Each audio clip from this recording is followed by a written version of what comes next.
Sarah, what's up? All right, Merry Christmas Eve. Okay, so just kind of want to make sure that weight stay back's in the heel. Okay, just want you to notice how you shift forward. All right, now check out the second set. Look how you stay back in your hips. The knees stay right where they are.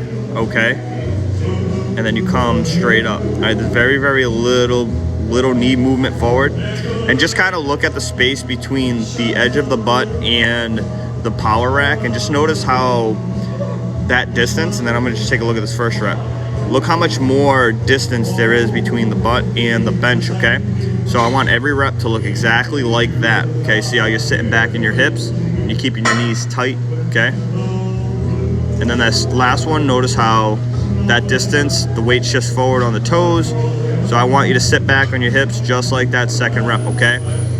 So the reason the weight's gonna be this light for now, okay, it's to make sure that we're doing these as perfect as possible. So keep the weight back in the heels, keep the weight back, and keep giving it a shot, okay? Bench press looks good. I think the bar path looks very, very good, okay? Keeping the elbow slightly in front of the bar, that looks excellent. Did a good job here. I'm very, very happy with this. All right, so I want to make sure that you keep arching the chest up. Okay, notice how the chest collapses after each rep. So look at the sternum, and then notice how it collapses down. Okay, so keep the chest up. Take a big breath in, huge breath in. So look at the belly. Okay, I want you to notice how it rises a little bit and then it kind of pulls down. I want that nice and big. I want that belly nice and big on the breath. That tells me that you're bracing really, really hard. And by keeping the chest up, that's gonna make sure that your shoulders stay back, okay? So the shoulders need to stay down and back. All right, on the deadlifts, all right? So I just want you to notice when you start the pull, I want you to see your weight shift forward a little bit. Notice how the back goes forward.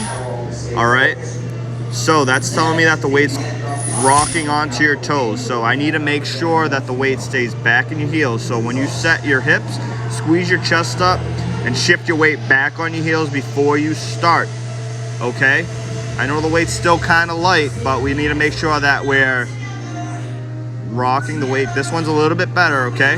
So you got less movement in the hips, but what we want to see is I want to see the hips and the shoulders, I want to see them rise together, all right? So set your hips, squeeze your chest up, shift your weight back on your heels without dropping your hips, and then lift. This last rep was your best rep. I'm looking at the hip and the shoulder at the same time. Okay, we want to make sure that we're maintaining the back angle off the ground. All right, well, that's all I got for you today. Merry Christmas, and looking forward to your videos next time.